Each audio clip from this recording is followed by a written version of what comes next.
Muhammadun Rasulullah alaihi salatullah wa alihi wal ahibbah.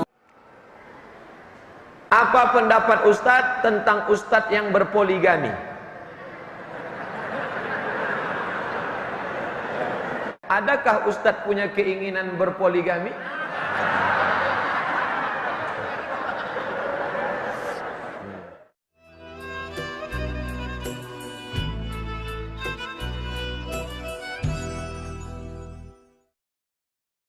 Assalamualaikum warahmatullahi wabarakatuh.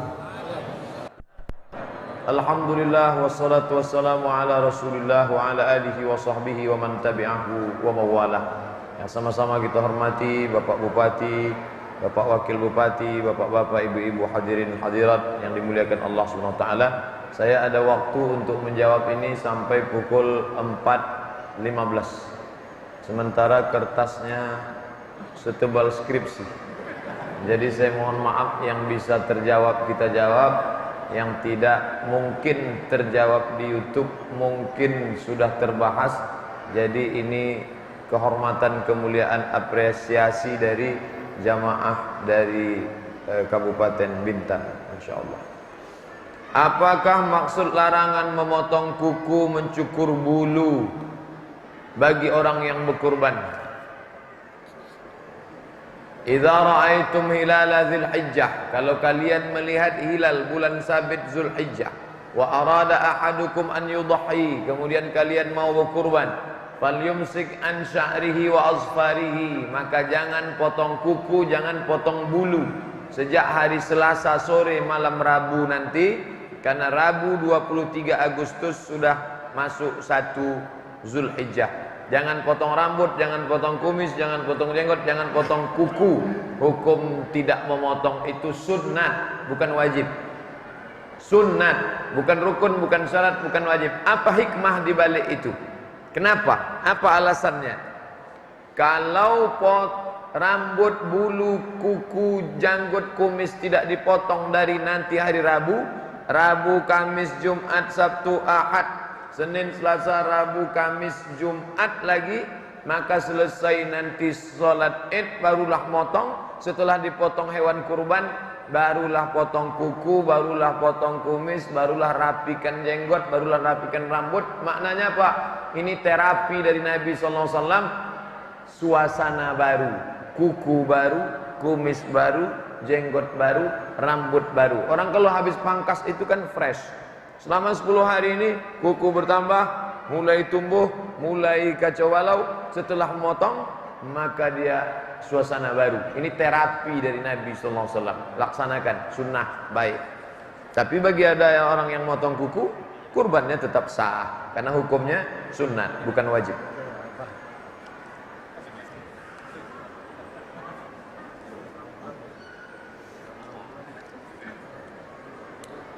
Bolehkah ayah menjadi wali bagi anak perempuannya bila waktu dia nikah sudah hamil 1 atau 2 bulan sebelum akad nikah?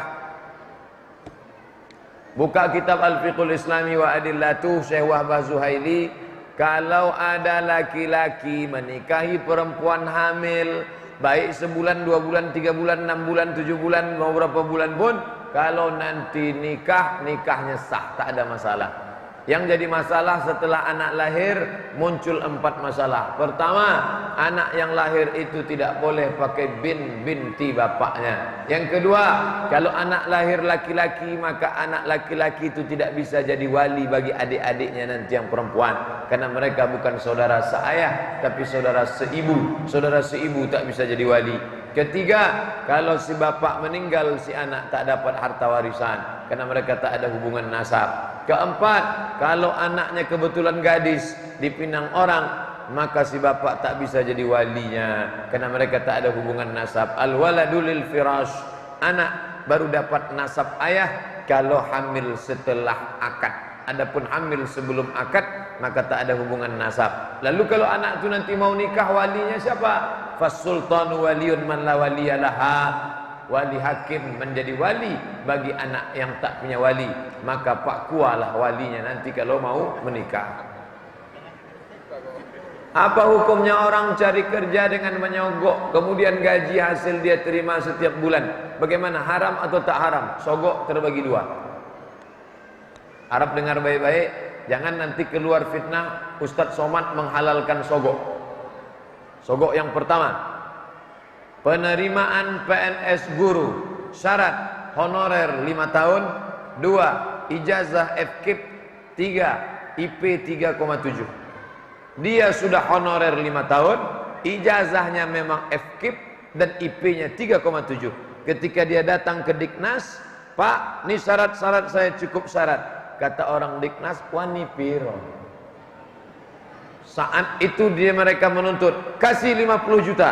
Maka kalau dia bayar 50 juta, maka dia tidak makan uang haram. Kenapa? Karena dia cukup syarat. Hanya saja si penerima ini yang zalim. Dia tak berdosa, si penerima ini yang zalim. Nah, ini model pertama.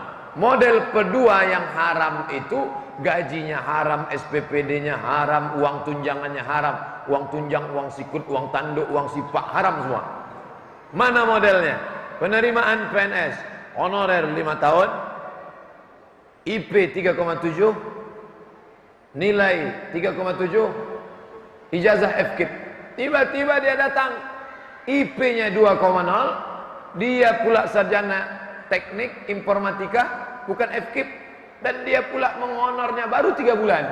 Tapi karena dia sogok 100 juta, maka 3 tadi dia langgar, dia ambil jatah orang yang lain. Maka saat itu dia sedang makan haram karena dia mengambil jatah orang lain.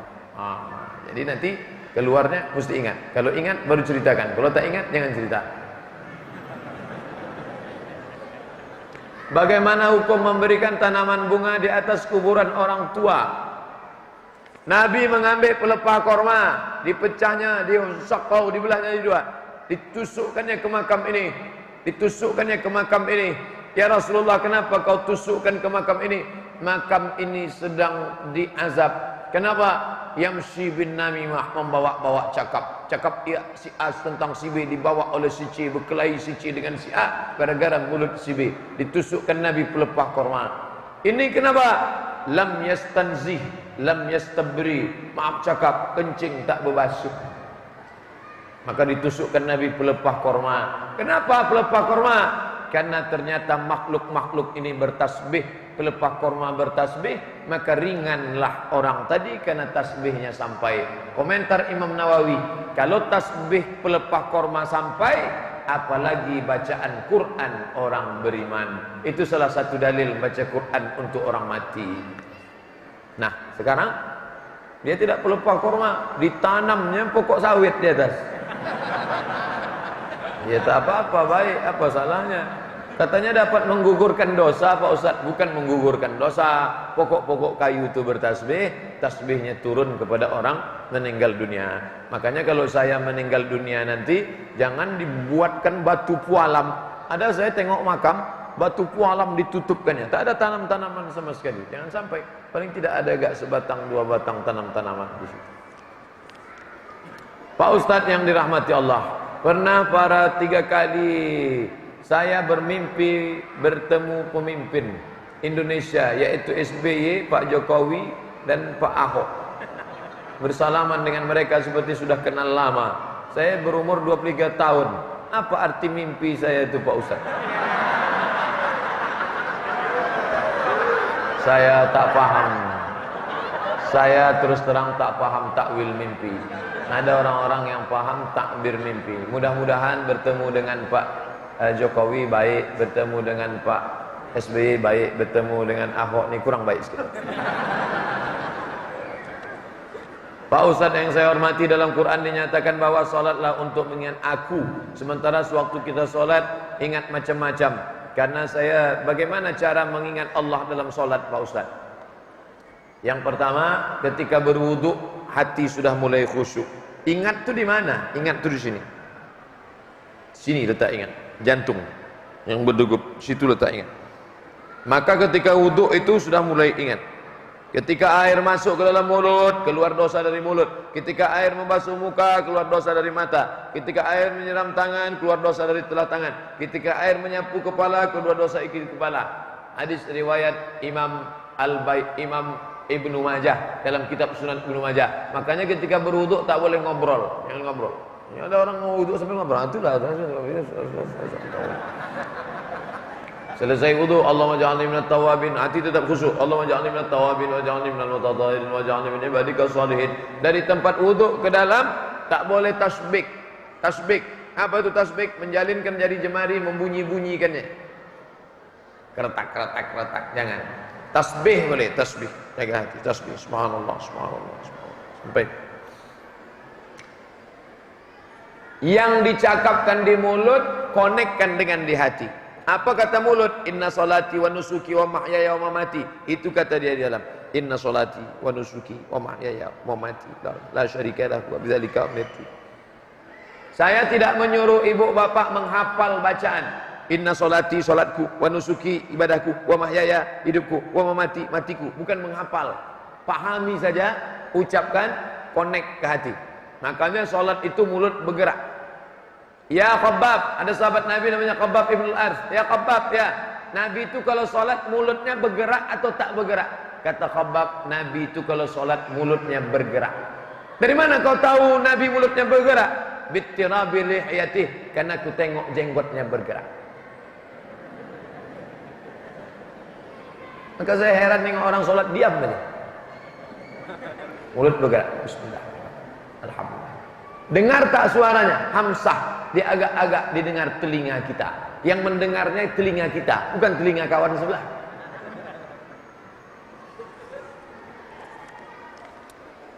Bagaimana hukumnya jika sakit karena sihir, mati karena Allah, atau gimana Pak Ustadz? Orang yang terkena sihir, dia tidak pernah ke dukun. Nah, ini syaratnya. Dia kena sihir, dia pergi ke dukun, tak sempat taubat. Man atakahinan, siapa yang datang ke dukun, fasaddaqahu bima yaqul, lalu dia percaya kepada cakap sedukun, falam tuqbal lahu salatun arba'ina lailah, tak diterima salatnya 40 hari 40 malam. Hadis kedua, man atakahinan au arrafan, siapa yang datang ke dukun, fasaddaqahu bima yaqul, percaya dia pada cakap dukun, falam faqad kafara bima unzila ala Muhammad, kafirlah dia terhadap apa yang diturunkan kepada Sayyidina Muhammad. Oleh sebab itu sabar dia, berobat dia dengan ruqyah, membaca ayat-ayat Allah, maka mati dia, mati dalam keadaan syahid. Orang yang mati dalam keadaan disihir, santet, magic, begu ganjang, 7 apa lagi, black magic, maka dia mati syahid. Walaupun kita selalu berzikir, Allah belum memberi kesembuhan Pak Ustadz. Sebelum tidur malam, ambil wudu, salat sunat witir 3 rakaat. Ayat pertama Sabbihis, kedua Kulya, ketiga Kulhu. Kalau tak hafal, Kulhu 3 kali. Kul. Habis solat, baca Al-Fatihah. Setelah Al-Fatihah, pangkal Al-Baqarah 5 ayat, wa ulaika humul muflihun. Setelah itu ayat kursi. Setelah itu ujung Al-Baqarah 3 ayat dari lillahi mafis. Kul huwallah 3 kali, Kul bil falak sekali, Kul bin nas sekali. 7. Saya ulang balik. Fatihah sekali, pangkal Al-Baqarah 5 ayat, ayat kursi, ujung Al-Baqarah 3 ayat, Kul huwallah 3 kali, Kul bil falak sekali, Kul bin nas sekali. Tiupkan ke air. Tiupkan ke air. Habis itu diminum.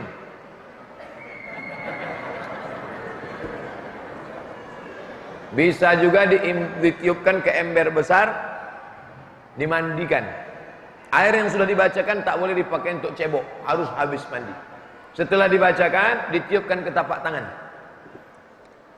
sapukan ke muka, ke kepala, ke badan, baru tidur malam. Sebelum tidur malam, sehabis maghrib, sehabis asar, habis asar, habis maghrib, sebelum tidur malam. Sunnah Nabi Muhammad sallallahu alaihi wasallam. Bagaimana saat bulan puasa, habis berhubungan suami istri, bangunnya kesiangan, apakah puasanya sah? Sah kalau niatnya sebelum azan subuh. Maaf cakap, berhubungan dia jam 4, habis itu dia tertidur, setelah jam 5.30 baru dia terbangun, masuk dalam azan subuh dalam keadaan berhadas besar, tapi niatnya sudah ada tadi, sah. Tapi kalau tak ada niat puasa, maka tak sah. Apa kelebihan Ikhwanul Muslimin sehingga Amerika Israel membenci Ikhwanul Muslimin? Ikhwanul Muslimin punya sistem politik, Ikhwanul Muslimin punya sistem tentara, Ikhwanul Muslimin punya sistem ekonomi. 3 yang paling ditakuti orang: politik, tentara, ekonomi.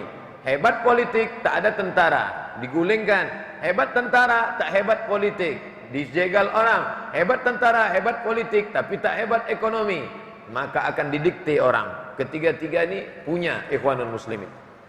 Apa hubungan Ikhwanul Muslimin dengan kemerdekaan Republik Indonesia? Presiden Soekarno mengutus menteri menjumpai pendiri Ikhwanul Muslimin, Imam Syahid Hasan Al-Banna, langsung ke Kairo untuk mengucapkan terima kasih karena Hasan Al-Banna mewakili Ormas Ikhwanul Muslimin, partai Islam waktu itu. Status Ikhwanul Muslimin waktu itu adalah partai Islam, bekerja sama dengan rakyat Mesir untuk menyokong kemerdekaan Republik Indonesia. Gambar-gambarnya bisa dicari di internet. Ikhwanul Muslimin, Hasan Al-Banna, kemerdekaan Indonesia. Enter, dapat, download. Kalau sudah dapat, share, bagikan ke kawan-kawan. Sudah saya download kok nggak dapat Pak Ustadz, paket habis. Saya ingin bertanya tentang riba. Sebuah keluarga kecil, suami, istri dan anak. Sekarang suami sudah berhenti kerja karena menghindari mudarat. Istrinya juga begitu, ingin menghindari mudarat dosa riba. Istri bekerja di bank, tapi masih mempertimbangkan. Bagaimana jika suami istri berhenti dengan kebutuhan biaya hidup? Syekh Yusuf Al-Qaradawi, ulama Ikhwanul Muslimin, sekarang tinggal di Qatar, di ibu kota Qatar namanya Doha, sebagai dosen Fakultas Syariah Ilmu Hukum Islam. Kata beliau, kalau orang itu bekerja di tempat riba, kalau dia keluar dia bisa mati karena tak makan, maka dia memilih antara dua, pilih mati atau pilih riba. Tak boleh pilih mati, maka dia boleh pilih riba dalam keadaan darurat. Dalilnya akhafud dararain, boleh memilih mudarat teringan ketika pilihannya antara dua, mati atau makan babi. Boleh makan babi, tapi jangan lama-lama. Sementara dapat pisang, setelah dapat pisang tinggalkan babi. Begitu juga dengan ini. Sementara kau dapat kerja yang layak, kerja dulu di situ, alasannya mudarat. Setelah itu barulah pindah. Mudah-mudahan Allah berikan kerja yang layak, insyaallah. Amin ya rabbal alamin.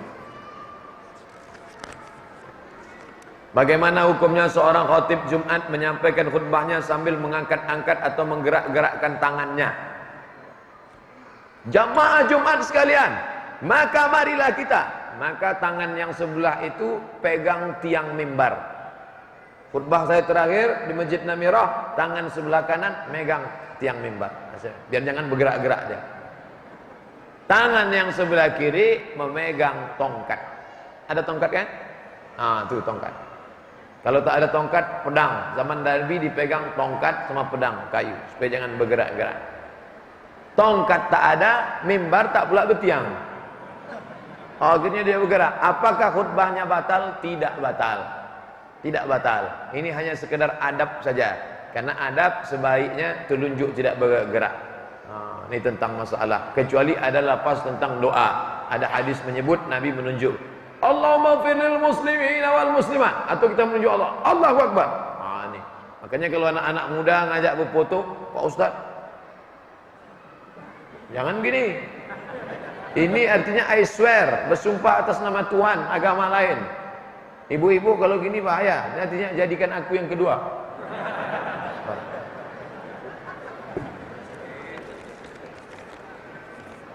Pak Ustaz, bagaimana pandangan Ustaz dengan Buya Gus Rizal Gazahar? Karena setiap saya ikuti pengajian beliau, baik langsung atau tak langsung, seringkali setelah saya bingung mau mengikuti pendapat yang mana. Buya Gus Rizal Azhar senior saya di Al-Azhar Mesir, ulama, cerdas, punya surau di Bukit Tinggi, surau Buya Gus Rizal Bazahar, ketua MUI. Kemarin Idul Fitri beliau khutbah di An-Nur. Dengar pendapatnya, pilih salah satu. Pilih, dengar pendapatnya, pilih salah satu. Ustaz, mohon penjelasan dari Ustaz bagaimana kaedah hukum fikih mandang dalam khutbah khatib batal wudunya disebabkan buang angin. Apakah sah khutbah Jumat dilanjutkan oleh khatib tersebut? Kalau khatib itu sedang khutbah, batal khutbahnya, maka dia turun, dia berwudu, habis itu naik, dia balik ke atas. Dia terlalu bersemangat. Pejuang kita dulu memerdekakan negeri ini dengan teriakan Allahu Akbar. Maka dia berwudu. Apakah dia turun berwudu itu tak batal khutbahnya? Tidak. Mana dalilnya? Nabi sedang khutbah. Ketika Nabi sedang khutbah, nampaknya Hasan dan Husain sedang berkelahi merebut baju warna merah. Turun Nabi dari mimbar, diambilnya Hasan Husain, diantarnya ke rumah Fatimah. Rumah Fatimah di belakang makam Nabi. Tengok mimbar Nabi, makam Nabi, di belakang rumah Nabi, muka rumah Fatimah dengan Sayyidina Ali. Diambilnya, diantarkannya cucunya. Habis itu Nabi naik lagi ke atas. Apa kata Nabi? Innama amwalukum wa auladukum fitnah. Memanglah anak cucu ini menguji saja, kata dia. Itu dalil bahwa boleh dia turun ke bawah wudu, habis itu dia naik balik ke atas. Bagaimana cara kita menyikapi menjadi makmum di belakang imam? Mohon maaf, bacaan Qur'annya banyak tak tepat, makharijul huruf, tajwid, sering lupa hafalan. Musyawarah, ganti imam baru. Berapa syaratnya? 14. Buka video kita di YouTube tentang syarat-syarat kriteria imam. Berkumpul kita satu kabupaten Bintan. Siapa yang paling layak jadi imam? Ulil amri, Pak Bupati jadi imam. Kalau Pak Bupati sibuk, siapa jadi imam? Imam ratib namanya. Imam ratib kalau di Pekanbaru, imam paripurna. Bahasa kitanya imam tetap, diangkat satu imam tetap. Imam tetap sudah tak tepat lagi, diangkat imam baru. Bagaimana kriterianya? Aqra'uhum wa afqahuhum, yang paling banyak hafalannya, yang paling paham Al-Quran. Sampailah yang ke-14, 2, 3, 4 sampai 14. Yang ke-14 itu apa syaratnya? Yang sudah menikah. Nikah itu nomor 14. Maka kalau ada anak pesantren bulan Ramadan, imam tarawih, hafal 30 juz. Banyak jamaah komplain, ini imamnya udah nikah apa belum? Pak, nikah itu nomor 14. Dia memang belum nikah, tapi Qur'annya hafal 30 juz. Apa udah nikah 3 kali, tak hafal-hafal juga. Ustaz, apa hukum memelihara burung? Nabi punya sahabat namanya Abu Umair. Abu Umair punya burung pipit. Bahasa Arabnya Nughair. Waktu burung pipit ini mati, apa kata Nabi? Ya Aba Umair, ma fa'alan Nughair. Ini dalil boleh memelihara burung dengan syarat sangkarnya besar, makan minumnya cukup, dan diberi pasangan. Jangan sampai burung itu sendirian, tak ada pasangan. Menjerit dia tiap pagi. Bapak tuh mantap. Padahal orang sedang berteriak minta nikah. Buat sarang besar, kasih makan, kasih minum, ada kolam, ada pokok kayu di dalam, kasih berpasang-pasangan dia di dalam. Kalau burung tu ramai, ada satu yang galak mencotok-cotok, tarik, karena kalau tidak dia teraniaya di dalam. Apakah masuk surga itu setelah ditimbang amal hari kiamat, atau sekarang udah ada yang masuk surga sebelum? Sekarang ini ada tak yang masuk surga? Ada. Siapa? Orang yang mati syahid, letaknya di dalam paruh burung berwarna hijau, terbang ke sana kemari di dalam surga. Tapi belum lagi kiamat, belum lagi hisab. Bonus berjalan-jalan dibawa oleh Allah Ta'ala, memberikan kemuliaan. Sama macam kita masuk istana. Masuk istana setelah upacara bendera. Setelah upacara bendera baru masuk istana. Tapi malam itu sudah ada tamu yang dibawa berjalan-jalan sebagai bonus karena tamu yang dihormati oleh Tuan Presiden. Belum menjadi penghuni, tapi sudah dibawa jalan-jalan masuk ke surga. Bagaimana cara terbaik memberitahu orang yang salah cara solatnya? Berjamaah di masjid, tapi enggak mau merapatkan shaf. Bahkan ada yang pisah dari shaf.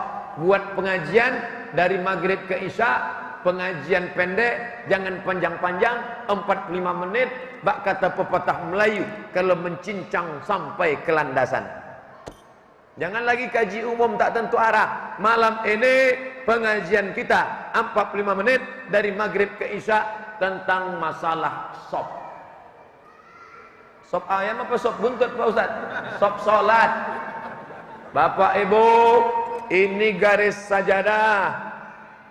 Ini kiblat. Semua tumit di tepi sajadah. Tumit, tumit, tumit. Yang lurus nih tumitnya. Adapun ujung kakinya tergantung kaki masing-masing. Kalau panjang-panjang ke muka, kalau pendek-pendek. Qadamun bi qadamin, mankibun bi mankibin. Kaki rapat dengan kaki, bahu rapat dengan bahu. Apakah mesti menempel? Tak disyaratkan menempel. Kalau kita tempel sekali kawan itu diam, kita tempel. Kalau kita tempel sekali dia bergeser, jangan tempel lagi. Artinya dia orangnya penggeli, tak tahan dia. Karena kita tempel asyik mengurus kaki aja lah, Pak. Nah, imam sebelum mengangkat takbiratul ihram, sawus sufuf, luruskan saf. Fa inna taswiyatas sufuf min tamamis salat. Lurusnya saf bagian dari kesempurnaan salat. Nah, jadi 45 menit selesai salat Isya. Habis salat Isya baru dibuka tanya jawab. Jadi tak usah panjang-panjang mengaji. Saya kalau buat pengajian di Pekanbaru, maghrib ke Isya, habis Isya tanya jawab, selesai. Terus dari mulai air wudu, habis itu tayamum, habis itu salat, rapatkan shaf, masalah sujud, masalah, tapi selesai, berkesinambungan. Nah, ini penting. Karena bajunya pendek, hampir pinggangnya terbuka waktu sujud Pak Ustaz. Baju kaos pendek ke atas, celana jeans pendek ke bawah. Waktu sedang sujud nampak LC. Batal salat. Laki-laki yang salat terbuka auratnya, perempuan yang salat terbuka auratnya, maka salatnya batal. Salat yang batal mesti diulang. Salat yang diulang namanya salat i'adah. Salat itu 3. Usolli fardal asri arba'a raka'atin adaan, usolli fardal asri arba'a raka'atin qadaan, usolli fardal asri arba'a raka'atin i'adatan. Orang yang mengulang salatnya tadi namanya salat i'adah, siaran ulang karena batal. Oh, udah 4:13. Banyak lagi nih. Hah? 4:30. Saat salam membalikkan tapak tangan. Assalamualaikum warahmatullahi. Assalamualaikum warahmatullahi. Apa dalilnya Pak Ustaz? Metode saya berceramah, kalau ada 2 saya sebut 2, kalau ada 3 saya sebut 3, kalau ada 4 saya sebut 4, kalau ada 5 saya sebut 5. Masalah letak tangan ada 6. Mazhab Syafi'i di atas pusat, di bawah dada. Allahu Akbar. Mazhab Syafi'i yang kedua di atas jantung. Allahu Akbar. Mazhab Hanafi dan Hambali di bawah pusat. Allahu Akbar. Mazhab Maliki pas di atas pusat. Allahu Akbar. Mazhab Maliki versi 2 tak diletakkan di atas. Allahu Akbar. Mazhab Syekh Albani pas di atas dada. Allahu Akbar. 1, 2, 3, 4, 5, 6. 6 pendapat. Tapi dalam mengamalkan sehari-hari, saya pakai mazhab Syafi'i di atas pusat, di bawah dada. Allahu Akbar. Itu tentang masalah letak tangan. Masalah telunjuk, mazhab Syafi'i angkat sekali. Lafaz Allah, at-tahiyatul barakatuh, salawatut thayyibatu lillah, assalamu alayka ayyuhan nabi wa rahmatullahi wa barakatuh, assalamu alayna wa ala ibadillah salihin, asyhadu an la ilaha illallah. Syafi'i. Hanafi angkat sekali, turun sekali, asyhadu an la ilaha illallah. Hambali angkat setiap lafaz Allah, at-tahiyatul barakatuh, salawatut thayyibatu lillah, assalamu alayka ayyuhan nabi wa rahmatullahi, assalamu alayna wa ala ibadillah, asyhadu an la ilaha illallah. Maliki bergerak dari awal sampai akhir, at-tahiyatul barakatuh, salawatut thayyibatullah, assalamualaikum. 4 pendapat. Tapi dalam mengamalkan sehari-hari, saya amalkan mazhab Syafi'i, mengangkat sekali saja, asyhadu an la ilaha illallah. Adapun masalah membuka tangan, sampai hari ini kitab Syafi'i manapun, kitab mazhab manapun, saya belum jumpa lagi. Hanya 1 pendapat saja, tangan tetap ditutup. Assalamualaikum warahmatullahi. Assalamualaikum warahmatullahi. Adapun orang yang membuka, mungkin ada kitab yang dia baca. Wallahu a'lam bishawab. Mohon penjelasan tentang zina mata Pak Ustaz. Kata wallahu ala bani Adam hazzahu minaz zina. Allah Ta'ala sudah menuliskan zina bagi anak Adam. Fazina unun aini an-nazar. Zina mata adalah memandang. Zina telinga adalah mendengar. Zina hati adalah mengingin-inginkan. Lalu kemaluan fasaddaqahul farju au yukazzibuhu. Kemaluan membenarkannya atau mendustakannya. Mata memandang, telinga mendengar, tangan menyentuh, hati berbisik, kemaluan mengikuti atau menolak. Ada yang matanya saja. Oleh sebab itu, la tattabi'in nazratan nazrata. Jangan kau ikuti pandangan dengan pandangan berikutnya. Ya Ali, hai Sayyidina Ali, la tattabi'in nazratan nazrata. Jangan kau ikuti satu pandangan ke pandang berikutnya. Maksudnya kalau terpandang sekali, dudukkan. Bukan terpandang sekali jangan berkedip.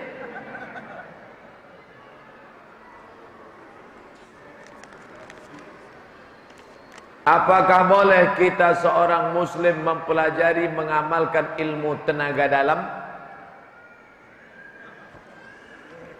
Tenaga dalam yang model bagaimana? Tenaga dalam pakai silat batin, ambil kemenyan dengan kembang 7 rupa, dimandikan pakai limau, setelah itu mantra-mantra masuk. Itu bukan tenaga dalam, jin dimasukkan ke dalam.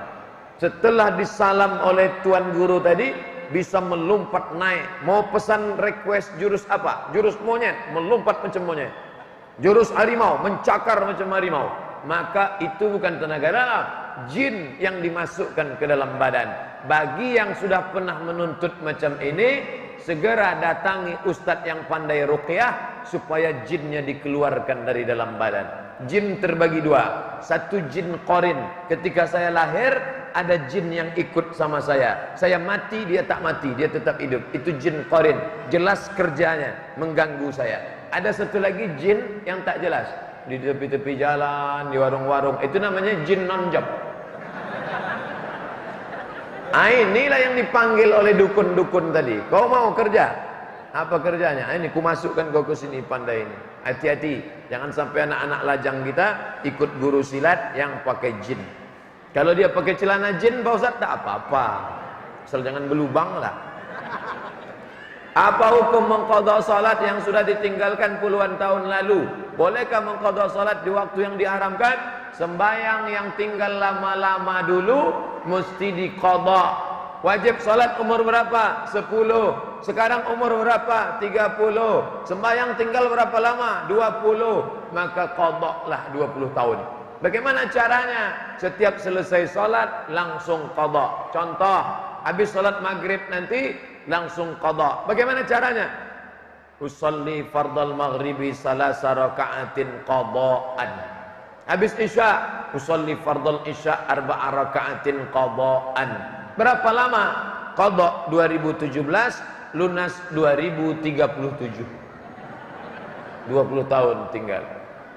Bagaimana dengan habis asar, dengan habis subuh? Bolehkah langsung qadha? Boleh. Tapi ini waktu terlarang, haram salat. Haram salat kalau tak ada sebab. Kalau ada sebabnya boleh. Sebab ada orang mati, salat jenazah setelah asar, boleh. Sebab masuk masjid, habis asar masuk masjid, salat apa? Tahiyatul masjid, boleh. Sebab qadha. Yang tak boleh salat sunat mutlak. Salat tak ada sebab baru tak boleh, haram. Apabila anak perempuan telah lahir, bolehkah kita kurban atas nama anak perempuan tersebut, sedangkan anak tersebut belum diakikahkan? Mana yang lebih dulu, kurban atau akikah? Tengok hari keberapa. Kebetulan anaknya lahir semalam. Semalam anaknya lahir, hari Ahad. Senin, Selasa, Rabu, Kamis, Jumat, Sabtu, Ahad. Maka hari Ahad nanti langsung akikah. Karena akikah yang lebih dulu.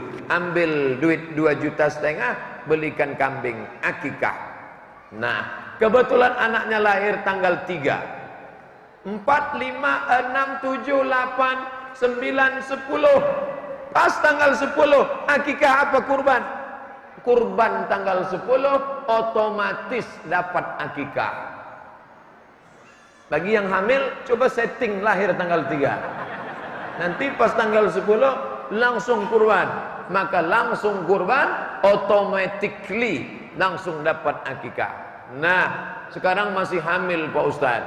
Terus anaknya lahir pas malam takbiran. Allahu Akbar, Allahu Akbar. Akikah apa kurban? Kurban. Karena akikah belum masuk, kurban dulu. Tapi nanti setelah 7 hari ada duit, baru akikah.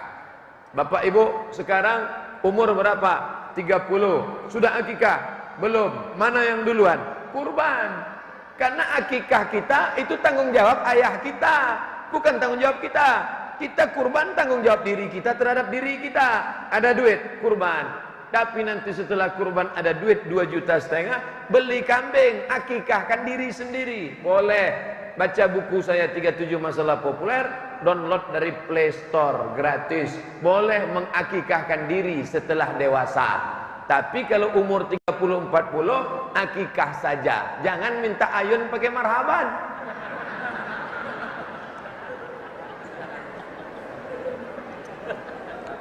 Nah, 40 minta marhaban. Minta cukur rambut pula tuh. Jadwal Ustadz sudah penuh ya. Bagaimana mengundang Ustadz Tabligh Akbar? Bukan angkuh, bukan sombong, minta maaf kepada Allah, minta ampun kepada Allah. Saya sudah penuhkan jadwal sampai Idul Fitri 2018. Jadi saya tak robah-robah lagi. Nanti kalau saya robah, saya campakkan surau masjid kecil, saya terima undangan Pak Bupati. Apa kata orang? Ustadz itu kalau masjid kecil dicampakkannya, undangan Bupati dia datang. Ini kan diupload di internet, jamaah menengok. Kalau jamaah itu mengadu ke jamaah, tak apa-apa. Jamaah mengadu ke jamaah, tak apa-apa. Yang kita khawatir dia mengadu kepada Allah tengah malam. Ya Allah, mati ya Pak.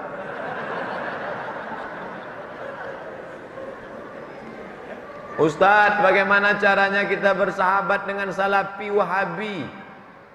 Mereka kerap kali bersama-sama kami dalam pelaksanaan ibadah yang sepaham, tapi dalam perbedaan mereka terkadang memaksanya. Salafi ini dia tidak selevel. Ada yang level kelas ekonomi, ada VIP, ada VVIP. Kalau yang kelas ekonomi, saya banyak berkawan. Dia tak ngurus saya tak ngurus dia. Kami tetap lana a'maluna walakum a'malukum, tetap bisa berkawan. Tapi ada yang level atas, ini menyalah-nyalahkan saja. Somat tak berjanggut, somat tutup kaki celana, somat banyak salah sajalah kita ni.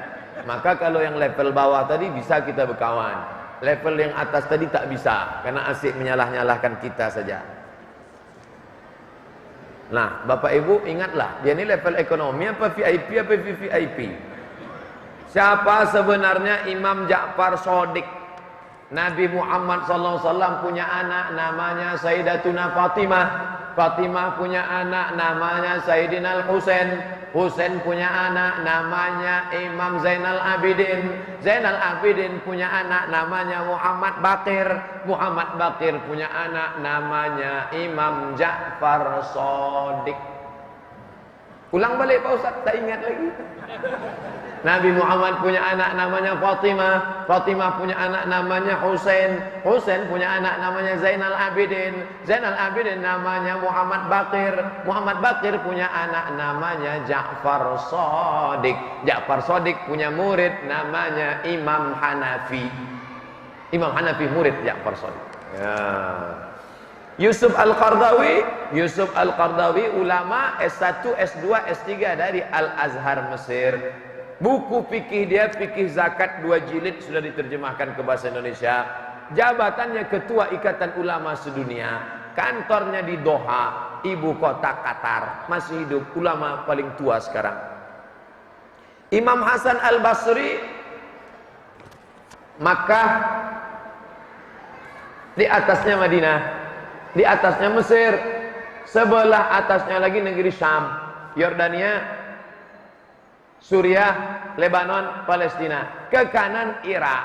Di Irak ini ada kota namanya Basrah. Basrah, Kufah, Baghdad.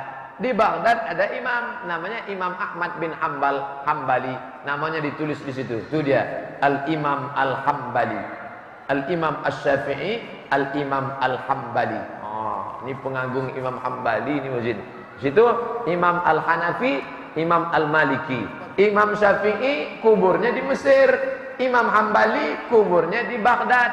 Imam Hanafi kuburnya di Kufah. Imam Maliki kuburnya di Madinah. Imam Hasan Basri di Basrah.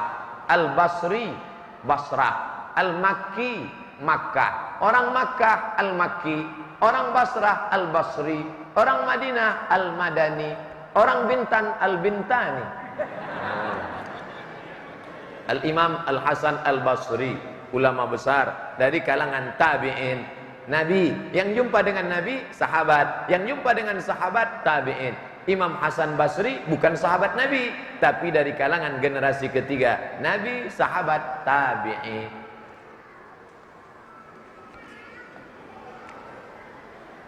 Apa pendapat Ustadz tentang Ustadz yang berpoligami?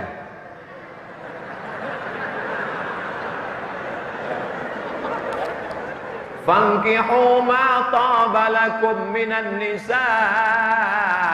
Nikahilah perempuan yang baik-baik. Berapa orang? Masna wa sulasa wa ruba'. Tak ada nyuruh bini satu. Masna wa sulasa wa ruba'. Fa in khiftum alla ta'dilu, kalau kamu tak sanggup adil, fawahidah, satu saja cukup. Kalau sanggup adil maka dua. Undang-undang hukum kompilasi hukum Islam Indonesia tidak boleh berpoligami sebelum izin istri pertama. Istriku, izinkan abang nikah lagi. Ini suratnya tolong kau tanda tangan. Di tanda tangan aku yang bertanda tangan, di bawah ini aku ikhlas suamiku nikah lagi. Dibawalah ke pengadilan. Sampai di pengadilan hakim mensahkan, barulah Pak Kua bisa menikahkannya lagi. Nah, masalahnya apakah ada istri yang rela suaminya nikah lagi? Ada? Di mana? Di Pekanbaru. Ada seorang Ustadz Somad, tengok Ustadz itu pergi undangan. Itu bini pertama, itu bini kedua. Loh, kok bisa dia nikah? Yang menikahkan bini kedua itu bini pertama. Kenapa bisa begitu? Karena bini pertama itu tak tahan. Suami ini 300 tenaga kuda. Daripada suamiku berzina, kata dia. Saya nikah. Adakah Ustadz punya keinginan berpoligami?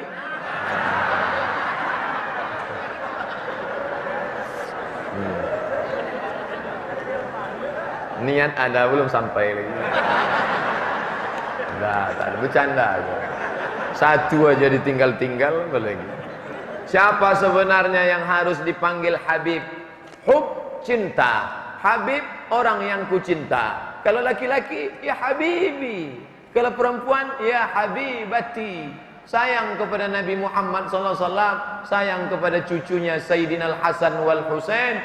Nabi memeluk cium Hasan Husain, keturunan Hasan Husain tadi itulah dipanggil Habib. Habib Rizik Syihab, Habib Zainal Abidin, Habib Fulan, Habib artinya orang kami cinta karena kami sayang kepada datuknya, kami juga sayang kepada cucu-cucunya. Kita sayang kepada mereka karena mereka membawa Islam ke bumi Melayu.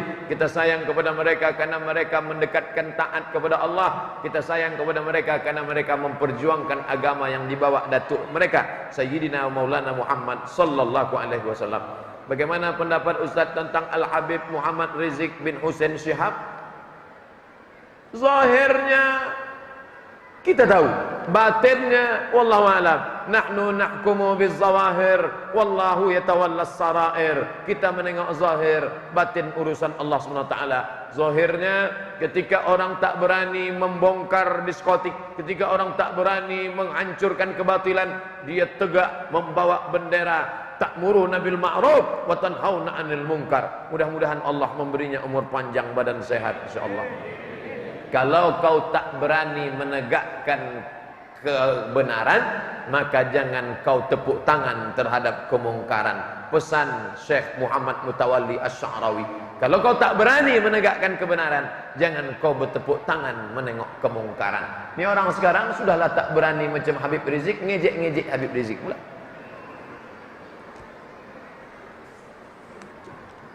Siapa sebenarnya Raja Salman?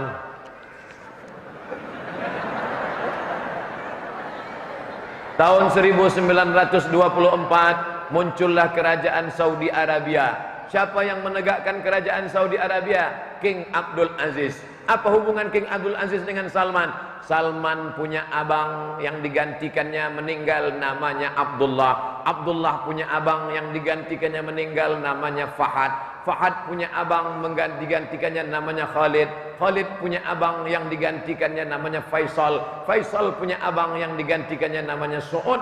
Su'ud punya ayah yang digantikannya. Itulah dia King Abdul Aziz. Sekarang raja yang ketujuh. Kalau Salman ini meninggal akan digantikan oleh adiknya Naif bin Abdul Aziz. Kalau Naif nanti meninggal akan digantikan oleh cucu Abdul Aziz, yaitu Pangeran Muhammad bin Salman bin Abdul Aziz. Kenapa Ustaz ingat? Itu aja isi ceramah saya tiap hari. Siapa sebenarnya? Habis waktu. Habis waktu kita. Nanti kita di manalah bisa kita sambung yang banyak ini. InsyaAllah saya bawa ni balik, nanti kita buatkan video. Saya bawa ni balik, nanti saya buatkan video tanya jawab yang tertunda oleh-oleh dari Bintan. Ini saya masukkan ke plastik, nanti saya bawa ke rumah. Saya bilang sama orang di rumah, apa tu? Oleh-oleh dari Bintan. Tengok. Terbuatkan videonya insyaAllah. Terima kasih. Mohon maaf banyak silap salah. Assalamualaikum warahmatullahi wabarakatuh.